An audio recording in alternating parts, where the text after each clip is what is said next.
On va considérer cette vidéo comme étant un bonus de la saison 1 et on va parler dans cette vidéo du grand vol de l'or et de la Réserve fédérale des États-Unis, en abrégé Fed. Alors la fraude que l'on va voir, c'est une des fraudes les plus stupéfiantes, les plus impressionnantes jamais perpétrées dans l'histoire du monde. Une fraude qui semble avoir été, comme beaucoup de choses d'ailleurs, effacée de tous les livres d'histoire, au point que je doute même qu'une personne sur 1 million en ait connaissance. Et c'est ce que je vais révéler ici. Donc partagez la vidéo pour que plus de 8000 personnes en soient au courant. Avant qu'on ne continue, pour les nouveaux sur cette chaîne, on parle de culture africaine, d'actualité, d'histoire et on fait des analyses. Aussi, notre équipe offre des services d'animation, de modélisation 2D, 3D et de montage vidéo. Au besoin, contactez-nous à ce numéro et il y a des informations complémentaires en description. Revenons au sujet. Comme toutes les bonnes arnaques qui se font, elle est simple. Elle était simple. De 1932 au début de la Seconde Guerre mondiale, le gouvernement américain et les médias juifs ont fait croire au monde entier que le Japon ou l'Allemagne envahiraient tous les pays et pilleraient inévitablement toutes leurs banques commerciales et centrales. Maintenant qu'ils avaient réussi à faire paniquer les gens, parce qu'ils tremblaient sur eux, la solution proposée était que toutes les banques de toutes les nations du monde remettent toutes leurs réserves d'or à la Fed américaine pour qu'elle garde tout cet or-là jusqu'à la fin de la guerre. Et les pays ont fait. Chaque jour, le New York Times enregistrait fidèlement les avoirs de millions de dollars d'or de toutes les nations vers les États-Unis. Un article du NYT affirme que 7 destroyers de la marine américaine chargés de 125 000 tonnes d'or chinois ont navigué vers les États-Unis en 1938. Un exemple parmi tant d'autres. Ces dépôts étaient attestés par des certifications d'or émises par le Trésor américain, bien que l'or soit allé en fait, dans les faits, à la Fed américaine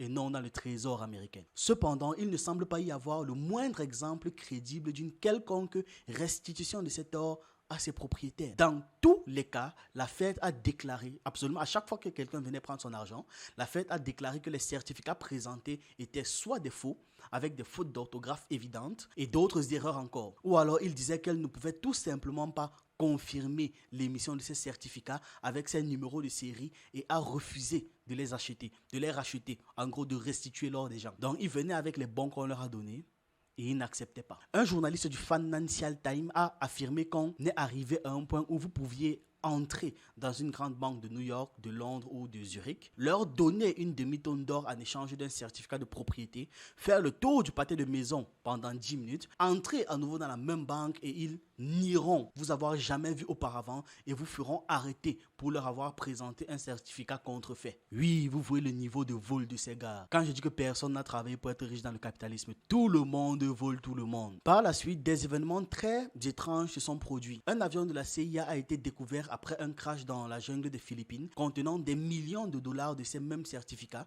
et c'était clairement des originaux et non des faux. Suite à cette découverte, vu que l'affaire a fait du bruit et donc que les pays ont commencé à demander le rachat des certificats, la Fed a paniqué, ce qui a conduit à un mouvement terrible de voleurs. C'est-à-dire, ces gars sont inspirés dans le vol. La Fed il lui a soudainement pris l'envie de décider de fondre et de refondre la totalité de son stock d'or dans le but déclaré, d'après ce qu'ils ont dit, de préférer avoir tous ces lingots d'or dans le même format. Voilà, c'est ce qu'ils ont dit. Dès qu'ils ont dit ça, aucune autre explication n'a été donnée.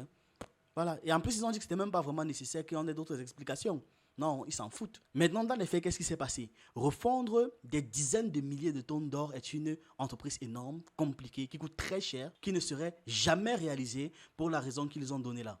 Parce qu'ils veulent changer la forme des lingots. C'est trop cher pour ça. Quel que soit l'objectif qu'a déclaré la Fed, le résultat principal est que l'or qui a été refondu ne contient plus la marque d'origine.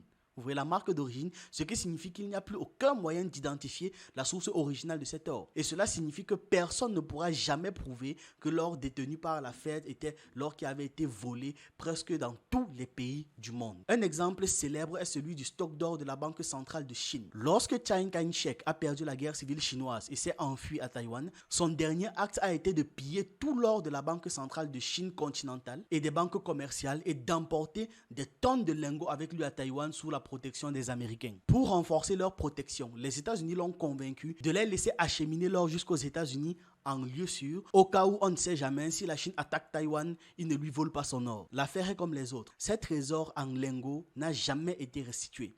En fait, longtemps après la mort de son mari et jusqu'au jour de sa mort, Madame Chiang n'a cessé d'argumenter, de se battre, de supplier et de poursuivre le gouvernement américain et la Fed pour obtenir le retour de son or. Elle a échoué et l'affaire est donc morte. Aujourd'hui, Taïwan n'a pas connaissance de ce genre d'affaires. Il ne semble pas exister de registre unifié de toutes les expéditions d'or livrées à la Fed américaine dans le cadre de ce plan, mais il devait s'agir au moins de dizaines, voire de centaines de milliards, et cela s'est produit dans les années 1930. Si nous supposons un total prudent collecté dans le monde entier, cela nous donne environ 100 000 tonnes métriques, à environ 50 millions de dollars par tonne au prix aujourd'hui, soit environ 5 000 milliards de dollars. Tout cet or est allé dans la poche de ces quelques banquiers. Alors, je veux qu'on soit clair. Pour qu'on soit clair, Rothschild et d'autres banquiers ont concocté un plan pour voler littéralement le stock d'or de toutes les banques centrales et des banques commerciales du monde entier. Toutes ces personnes qui étaient en train à l'époque d'instiguer la Seconde Guerre mondiale et ont utilisé celle-ci pour soutenir leur plan. Ils ont utilisé toute l'influence et la propagande alarmiste des médias juifs combinée au vaste pouvoir d'intimidation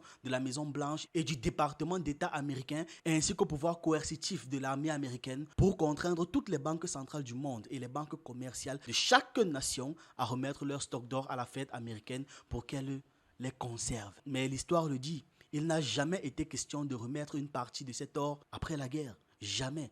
On le sait aujourd'hui, le gouvernement américain était impliqué dans cette atrocité criminelle. Et ils y étaient impliqués jusqu'au cou parce qu'ils ont joué un rôle d'exécuteurs, d'hommes de main. Sans eux, ça n'aurait pas été possible. Ils ont collecté et livré tout cet or, non pas au trésor américain, mais à la Fed. Ce qui rétrospectivement ne présente même aucun avantage pour les États-Unis. Le gouvernement américain ne faisait qu'obéir à son maître. On comprend pourquoi est-ce qu'après la Seconde Guerre mondiale, la France et les pays de l'Europe avaient tellement besoin d'or qu'ils se sont à nouveau rués en Afrique, créant maintenant tous les accords qu'on a aujourd'hui où tout ce qu'ils ont perdu en fait avant la guerre, ils ont pompé ça en Afrique, pompé en Afrique. Désormais, avec ceux qui auront suivi cette vidéo, il y aura plus de 8000 personnes qui seront au courant. Donc, maximum de partage. Donnez-moi votre avis en commentaire et dites-moi si vous voulez rapidement une suite de cette série parce qu'il y a de quoi en faire une saison 2. En attendant, on se retrouve dans une prochaine vidéo.